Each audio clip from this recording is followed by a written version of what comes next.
Today on Girl Chat, does Santa Claus's race matter? One dad thinks so. What? The talented and beautiful K. Michelle.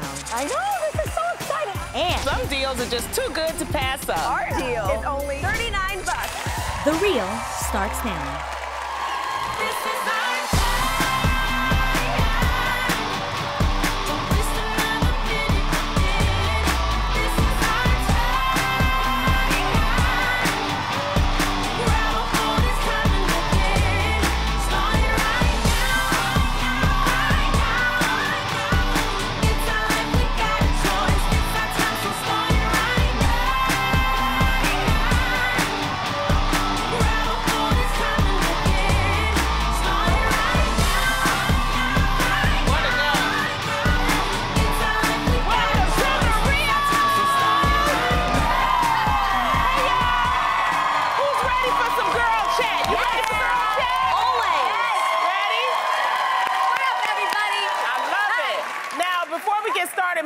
there's something special that you have coming on tonight. Yes, it is tonight. Make sure that you tune into Fox this evening, 8 p.m. Eastern, to watch me co-host the Showtime at the Apollo Christmas special alongside Steve Harvey. So exciting. I can't wait for you guys to see it.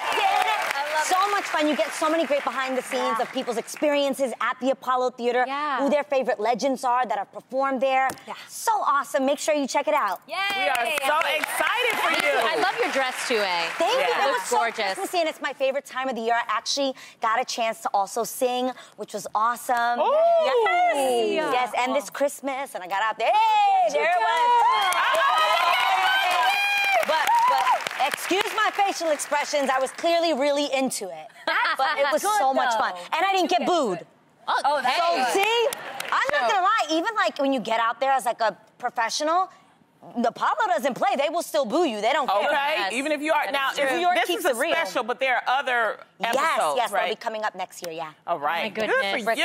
Okay, can't wait to watch Engagement. that now. Congratulations. From Showtime to Santa, Corey Richardson recently wrote an article for The Root titled, "Taking My Kids to See White Santa Might Be My Most Unwoke Parenting Act I've Done." In the article, Corey talks about how he hates Christmas and how he gave into his wife's request of taking his daughter to see a generic Santa Claus. Corey said, quote, "I set my little beautiful girl on that stranger's lap, asked her to gaze deep into his eyes, and then said, 'Tell Santa that you've been a good girl this year, so he'll bring you all the toys that you want.' In that moment, I had given in to Darth Santa." Now, Corey ended his article saying that he feels like Kwanzaa really needs a mascot. So, ladies.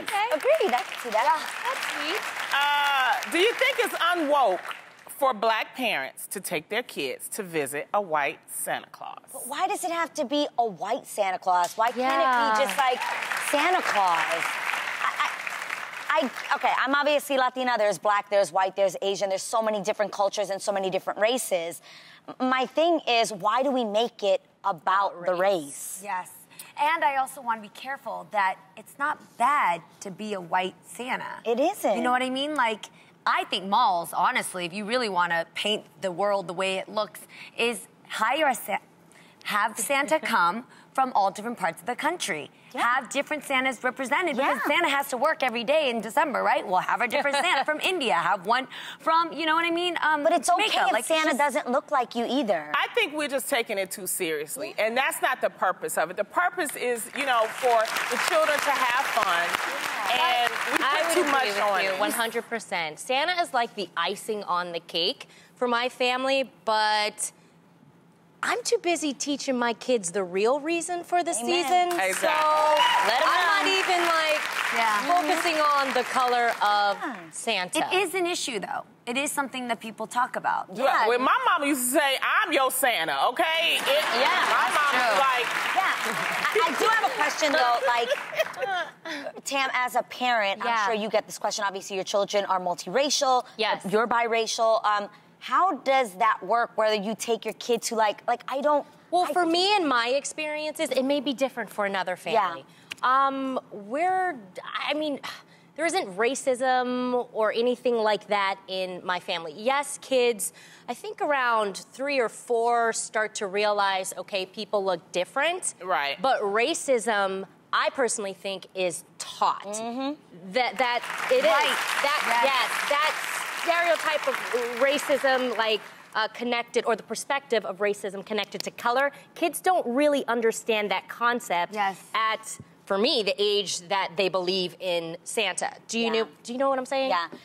Do you think that if you are an African-American child, you should only go see an African-American Santa? No, of course not. I mean, my thing is, it's plenty of other Santas everywhere. Yes. So if you want to take a child to see that one, go to that one, you know, find it. But should I feel places. bad the day I have a child that I take my children, like... You're a parent. You feel the way you want to feel. You do what you want to do for your kids. I don't want to be made by the public to be like, well, why didn't you take your child to see a Latino Santa Claus? Like, well, why are you taking...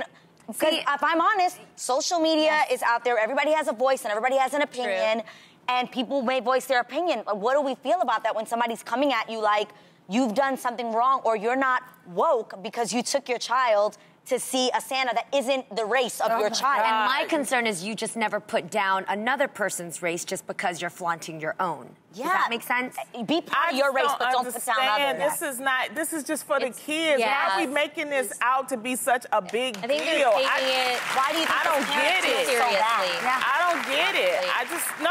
I mean, he felt guilty, but my thing is there are plenty of malls that you can go to, and you'll find all types of Santas. You'll find the Asians, you'll find the whites, you'll find the blacks. So my recommendation is go find the Santa that you want to celebrate with. That's all. That's it. As simple as that. We're making a big deal out of nothing. Human Santa makes me the happiest. Speaking of being woke, someone who's never afraid to speak her mind is our friend Amanda Seales. We love Amanda. She's actually going to co-host Girl Chat next week. Fun. Amanda took to Instagram this week to broadcast a very important PSA. Check it out. You ever look at somebody's Facebook and be like, how you got unfine? You know what I mean? Like, it's like they were fine. Like, they were unarguably fine. And then they're just like, not anymore. You're like, what happened? Or did I change? Good question. Yeah. Amanda's a trip. I love her. For real, I love it. Now, I want to ask, can you guys relate to this? Have you seen somebody you thought was like, damn, that person is fine? Yes. And then you look back later on and you're like, damn, what happened? Childhood crushes. Have you ever gone to like a reunion or had a crush on somebody when you were younger? Or someone that was like older than you, and then when you grow up, you're like, that person was not even cute. Or you even see photos. Okay, I'm just gonna keep it real. I've gone on vacations as a child that I believed were the most luxurious thing I had ever experienced. And then I watched the home video, and the pool was in a parking lot in a motel in Virginia Beach. It's true. But you couldn't tell me that I wasn't at the Four Seasons. Perspective definitely does change certain things, and some people just don't age well. You look quiet, Sam. What are you thinking? Oh, well, no, because I've seen it. happened? I have dodged a couple of bullets. Thank God for that. Really? Yes. If I'm honest, you know, sometimes you just want to look, you know, to see if they have like an Instagram page or, you know, what they look like on Facebook, like Amanda says. My husband is older than me, but he don't look like old. And 2 of my ex-boyfriends, and they're younger than Adam, you guys. They look old. It looks like it's been rough, right? Yeah. Well, if we keep it real. One guy's actually oh, well, you guys. What? One guy's actually like a drug dealer. A guy that I was gonna say. You and Adam know a drug dealer? No, one guy that I dated. The guy that I dated in college is now like a drug dealer. You didn't even feel them signs from him when you was dating him in college? Because they got a swag about him. Yes, but I went through that whole phase where I wanted to change him. Do you know what I mean? See, he didn't change. Girl, He welcome didn't to change. womanhood. Oh, girl, no, that don't never work. Look what you could have been married to. Yeah, I like that look. That would not be cute. Everybody, when you go to high school, you thought somebody was so fine, or they were known as the finest person in school. 100%. When they walk by in the locker room, you know, you're just like, oh my God, you know, you get all nervous. But when you look back at them in your high school yearbook now, age, drugs, bad choices in life, lack of Jesus can really change a person. You know what I'm saying? Change your face. And I even look at some of the crushes I had. I don't think, Amanda, if I was to answer your question, I don't think I've changed because there's a lot of people I thought was fine then, like Common. Today is still very fine. Yes, he was fine then. Yes. He's still fine now. Sure. Or do you guys, does anybody remember the bald brother in TLC's video, the Creep? Do you remember the bald guy? Oh, I remember back in our time. So I thought, he's fine. He's still fine today because I stalked him on Instagram. He still looks good. But then look at somebody like Mickey Rourke. What happened there? Mickey Rourke. I'm just gonna go there. What? D'Angelo? D'Angelo was fine, but I haven't seen D'Angelo. Oh, that's what does he look D'Angelo. like? Anybody know what I'm talking about? Oh, that's what I call Hennessy swole. That's what that is. Okay. That's Hennessy swole.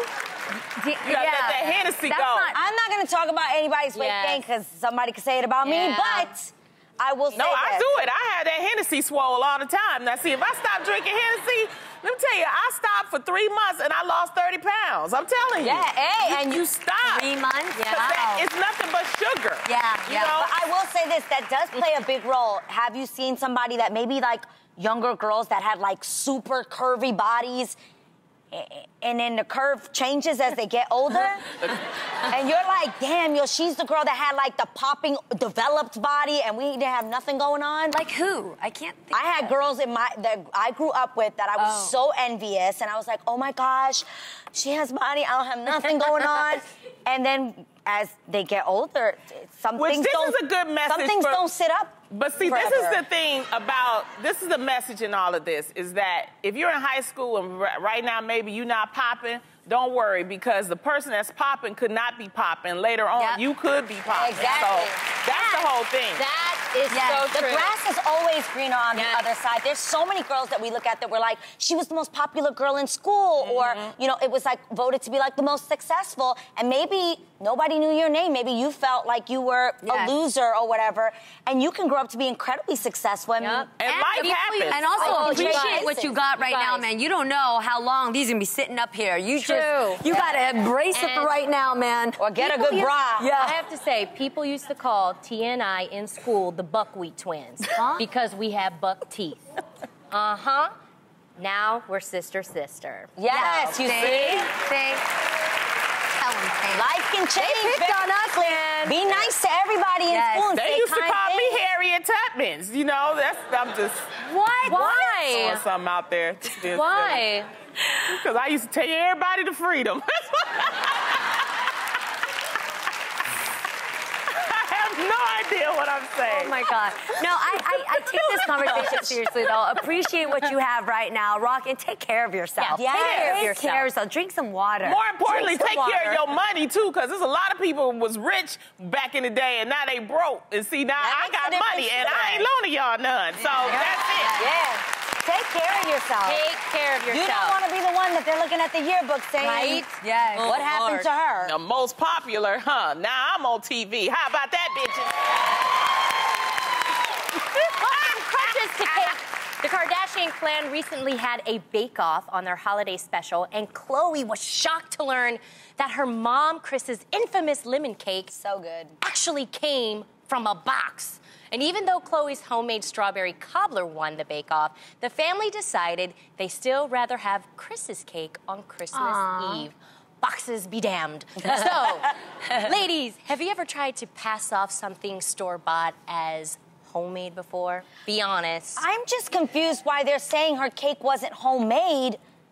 She made it at home. I'm not trying to be funny. I've had people's box cake that is absolutely incredible. Have you never had box cake that is so good? They add their own little twist to it, extra butter, all kinds of things. And I've had other people's box cake that tastes like a kitty litter box. So, you know, it's not everything. Yeah, but then you should say that. You shouldn't say it's from scratch, because people that actually bake from scratch, they really do work hard to make it. So can you not say it's homemade? She didn't say it was from scratch. This she is said what it I was would homemade. do. I don't know. Okay, I'm not that person that'll pretend something was homemade. Homemade, made at home. No, but has anybody bought something at the store? You know, they put it in a to-go box or something for you. So you come home and you get your pretty china out and you put it inside the pretty china and you set it up. Yeah. So when you bring it to the party and they go, oh my God, is that homemade? You go, that's just so the you're face? not lying. Wait, how's the face? you just go. Well, You know. I'll tell you, I'd rather for somebody to get something out of the box than give me a stomach ache, okay? If you don't know how to make it, then get that box and read the directions instead of you trying to do something over here. It is true. I couldn't do that. I think my conscience will get the best of me. Of course. And when Lonnie, that's a good thing. You guys had my homemade cookies. Did you like them? Be honest. So good. I swear. You made me break my diet. I had 3 of them. I love homemade gifts, and Tam made Christmas cookies. Yes. She packaged them with a little label, and she even like made them like the kinds where they're not flat, but she they're gave y'all cookies? Yeah, I They're gave in you your cookies. room. No, Lonnie, be honest. I ain't seen no cookies in my... I went to your house and ate some cookies, but I didn't get no cookies today. Lonnie, those were the same cookies. Yeah, but I wanted mine wrapped up. Hey, you didn't wrap them up for her and give them to her? No, because she was eating all of them when she came to my house. You already had your dose. She of was. cookies. I saw that she had her dose. Yeah, she had her. You had That your 3. does not count as a gift. I was dropping something off at your house, and I said, ooh, cookies, and I ate them. You didn't tell me. You should have wrapped. I want mine wrapped up like everybody else wrapped up. Lonnie. You know better now. Do not be different. Don't be an ungrateful grubber, dude. I'm not even a cookie fan like that. I know I've told you this before. But Tam's cookies were soft and moist and quite delicious. That's why I was eating them yesterday. And made from scratch. Yeah, I made them from scratch. But then that's made from scratch. When I make the Tall House ones that I just take out and separate and put on the pan, that's homemade. Why? Because I made it at home. No. It's fair to say that even the best house guests can be guilty of being a little clumsy at times. Yes. Now, I recently came across a Reddit thread that asked this question. What should you do if someone ends up breaking something in your house? Now, one user said if it was an accident, they'd probably be forgiving and not make them pay for it. Yeah. However, another user said it depends on who the person is that did the breaking. So, ladies, have you ever been in a situation like this before? Now, if Araya comes to my house and breaks something, it's totally fine. If her father comes and breaks something, he's going to pay for it. That's how I feel. Up. Yeah. What if it's on accident, though? It was truly an accident. And it's an accident that he's going to give me my money back. Yeah. That's it. She going to call an accident lawyer and be like, I'm going to need that money. No. I do think it's funny if somebody breaks something at your house and they just go, oops, sorry. If they don't offer to pay, that's when I get a little ticked. Like, I'm not going to take your money, but I need to hear you offer. Yeah. You know what I'm saying? Yeah, like, you gotta feel bad enough that you're like, hey, is there anything I could do to help? Like, Can I clean it up? What, you know, stuff like that. I had a college student who was helping us, babysit, and she broke my hourglass and... With all the sand? Yeah, but it was really, really nice. That's it the was best. like a designed hourglass, and it was in our kitchen, and she was, washing the dishes. Well, she was going to college, and she babysat on her, her break. Okay. So I felt bad having her pay for it. Do you know what I mean? But see, that's the instance of, somebody, But she was considerate. She said, can I pay for it? And I was like, no, it's okay. Don't worry. And she cleaned it up. Yeah, and she did. And she did the dishes. So. I went to South Africa, and I have an ostrich shell egg lamp, right? It's an ostrich shell egg lamp. That already sounds like a once-in-a-lifetime type of purchase. And I try to put it someplace where nobody can, you can enjoy looking at it, but not break it. Because if somebody break it, they're going back to Africa, and they're going to find me another one. I was going to say. Yo, do not touch the ostrich shell lamp. But your house is really good, and for you to have small children, your house is that way, though. Yeah. I wanted to make sure that I child-proofed everything. That's the thing. When you have friends over with kids, you actually have to put away your goods. You actually have to think about little Timmy, like, flipping over that amazing vase with, like, your aunt's ashes in it or something. Like, you actually have to put that stuff Or if away. you have people that's drinking, you have to be careful. You guys always say that to me. I have a house that's completely decorated in, like, creams and whites. And they're always like, Adrian, don't you get nervous that someone's going to come over to your house and, like, spill wine or spill a drink? Okay, that is the risk you take when you have people over your house. If you don't want nobody breaking your stuff, if you don't want nobody touching your things, if you don't want nobody spilling, Don't invite them over. But at least offer. Yeah, That's the risk you take, though. Having parties like I have at my house. Yes, but you also want people to be responsible and respectful that they're at a house and not at a hotel. Like, I got girlfriends who come over and sometimes they just think they're in a video. So when, like, a music drops and they think they want to turn up, they say, and I'm like, no. I hear that. Oh, my God. I like that. I love that. Do that one more time. You know what that means, right? It's the real Hotline Bling. Caller, what's your name and where are you from? God. Hi. Hello.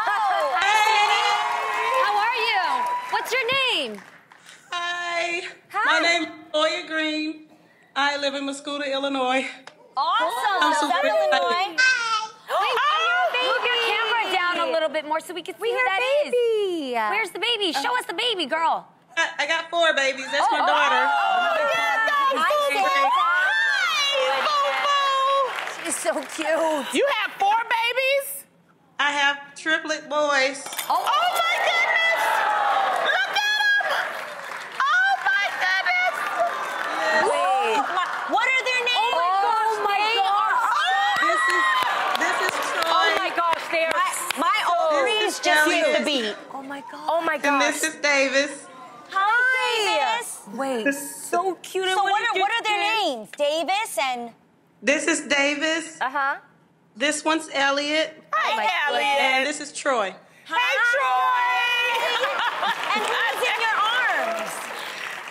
Oh They're eating crackers. I love how dressed up they are for the holidays. And what's the name of your 4th baby that was in your arms? That was Elea. That's my daughter. She's 3. All right.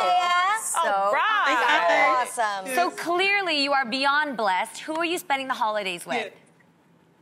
Definitely my family, my husband, the kids, my grandmother, my mom and dad, my husband's mom and dad, all my family. Oh, the whole family. They all come Nice. together. How are you handling having triplets? Is your husband helping you out, girl? He is. He's a big help to me. But when he's gone, his mom comes up a lot to help. That's great. And then my mom, when she's not working, she helps. That is amazing. You have a great group of people helping you, a great village. Yeah. Yeah. Yes. Do you and have a job, or is your job taking care of all them kids? That's my job. I'm love a it. registered nurse Job by ever. profession, but I've been a stay-at-home mom since I went on maternity leave. Beautiful. So. All right. That's the best job.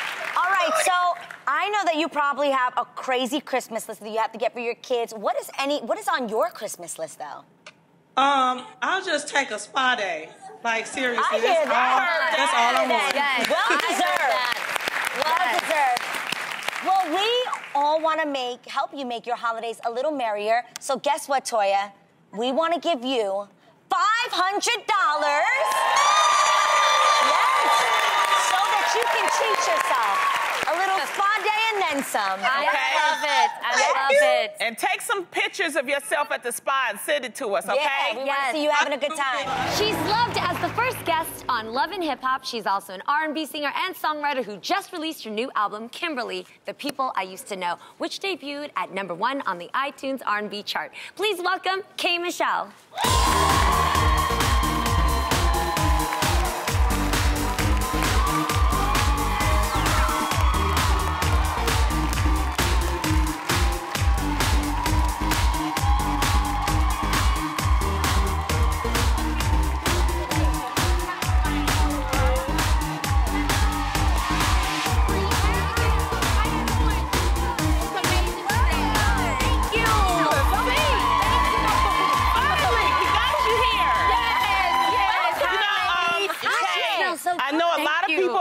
Online, just so everybody knows, K. Michelle and I are all good, all right? We're so happy to have you here. This is my sorority sister. Yeah, and Deltas for life, so. We handled it, and you know what? I'm glad we did, and I'm very proud of everything you have going on, and I just thank you for your support today. And that's why we have this show, for us to support each other, okay? Absolutely. I love you, and you look fabulous. Yes, you do. Look at you. You do. It's Burberry, something, nice. So good. That's all you need. Thank you so much for also supporting our Toys for Tots drive. Bringing a toy. Now, you've had a lot going on lately. You were recently misdiagnosed for having lupus, and you actually went out and were looking for a surrogate to try to have twins. Yes. But now you're going to go the IVF route. Yes. So what's been going on? How are you doing? Oh, wow. I never thought that I would be the girl to have, like, fertility issues. You take for granted having kids. And for me, I always thought, okay, I have forever to have these kids. So I went into the doctor. I have been having health issues all year, like just aching. And I said, you know what? I'm in my 30s now. Let me go and remove my eggs. And when I got there, they said, oh, okay, you're supposed to have, like, 12 to 15 follicles. And he was like, you don't have that, it's not there. I said, I don't do drugs, I don't any of that. What has happened? And he said, in African-American women now in their early 30s, that we're becoming more prone to not be able to have kids. Crazy. Wow. And I was very shocked by that. And you think you have forever. So I've been telling all my friends and everybody, go and get your eggs removed. So we were able to go through the whole IVF process. I'm gonna do one more cycle. We pulled out 5 eggs, and 2 of those eggs took. So we combined them with the sperm. Yes, I have That is amazing. Yes. I was so sad, Adrian. I'm so glad that you're talking about this, because this is something that a lot of women, we don't talk about. We don't have these honest conversations. So thank you so much for having the courage to share your story. There's a lot of things about K. Michelle people don't know. You have you got a music scholarship for yodeling. Is that true? Yes. For yodeling. That's how I paid for college. You yodel? Yes, I went to Florida A&M University, and I went in there, I sang some opera, I did a little R&B, and then I yodeled. And they said, okay, we've never seen nothing like this before. So they gave me a scholarship, and I paid That is amazing. Wow. Can you yodel, or you? No, not today. And that's why you perform so comfortably in front of people now, with all that practice. Yes. Well, your new album, Kimberly, The People I Used to Know, has a song called Kim K that really sparked a lot of buzz. So what inspired that song? What inspired the song is, people, they want to get the drama, they want to find it, but honestly, I'm like a big Kim Kardashian fan. Okay. And the record was just basically saying a lot of things that we're told as African-American women at a very young age is to almost change who we are in order to move forward in the workplace or in our careers. So I was always told you can't wear braids because that's considered ghetto. But now you look up and you see maybe a Kim Kardashian or some other, high-profile people that are not African Americans, and it's cool. And I was just saying, I wish I could be a Kardashian so I could be a black.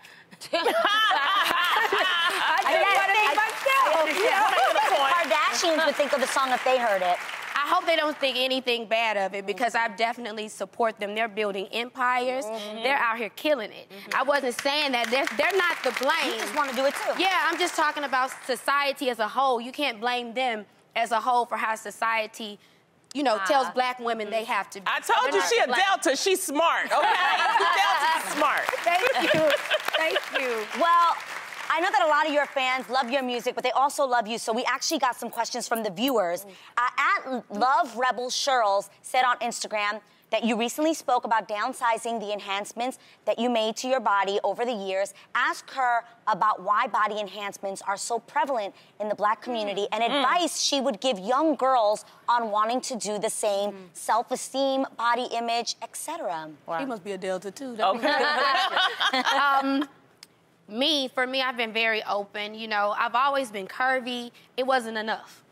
You know what I'm saying? I thought I want to take it to the extreme, and I was like, I'm having trouble with men right now. Maybe if I had a huge butt, I get even bigger love. So I thought that's what I did. I did teeth, I did butt, I did hips, and now I'm to the point where I've been getting tired of it for years, trying to kind of lipo. Now it's to the point where it's affecting my health. And we're thinking that the aching and everything that made me go and, get checked for lupus is due because my butt is so big and my legs are not holding it. This is so real. People don't talk about that though. They just want you to be like, that's not it. Like, I've literally gone to doctors who don't want to touch it. I found a doctor now, Dr. Gavami, that's going to do it for me. And you know, he said, I see this all the time. But imagine if you don't have the money to get it out. Yes. Right. Yeah. So you got these big old, you got these butt shots, and you're in pain, and you don't have any money to get it out of you. They don't tell you about that. They don't say anything about that. So for me, my doctor was like, you can't be pregnant in the butt and in the stomach. Right. So your little legs is not gonna keep it. So I'm literally January the 12th, I go, and they're removing the foreign objects out of my body. You've been open about your relationship with R. Kelly in your song Build a Man, calling him controlling. Now, I'm sure you've also heard a lot of the stories from a lot of the women, and in many cases, underage women that were accusing him. Like our past guest, we actually had Geronda Pace on the show, who have come forward also saying that he is controlling and has taken advantage of them. So what are your thoughts about this? That gets kind of tricky for me because I see it from two different perspectives. I see it as, you know, this is my mentor. He taught me everything I know about recording, about how to write, the importance of just doing music. And you want to have loyalty for that, but at the same time, I was the girl who was saying something happened to me, and the world told me that it didn't happen. And so when I'm looking on the blogs and I see these girls telling their stories, and women are all up under these comments like, that didn't happen. Oh, she lying. It breaks my heart because I was once that girl, like, somebody know the truth. Nobody gonna take up for me. So it's left me in a very, you know, funny place. People who have asked, this is like really the first place I'm speaking about it. I got out of the situation. It was something I think that has affected how I thought of myself and how I love men. And, you know, I was able to get out of it. So all I can say is to make sure you watch when you tell somebody a specific event didn't happen to them. Because they could be really going through something. So I'm not here to say if those girls did he do that, whatever. All I know is that, you know, everything isn't always what it seems, especially in the music business. Well, have you kept in touch with him at all? You know, after I left, he's so hilarious. After I left, he said, ain't nobody gonna date you but Prince and Michael Jackson. And I said, what? And he was like, Prince, you know, he like white women. He ain't gonna date you. Ain't nobody gonna date you or deal with you or understand your mind. And that's Michael Jackson, and that's my friend. Wow. So, yeah, like, that was, you know, some of the stuff that I would hear and things like that. So I've tried to maintain a, how are you? I hope that you're okay, because he was one of the few people that believed in my voice. And, you know, I've tried to remain amicable. Well, you know what? We loved having you here. Thank you so much for being so honest. We wish you well, okay? You can come back anytime. And I see you getting emotional. Don't worry about it, all right?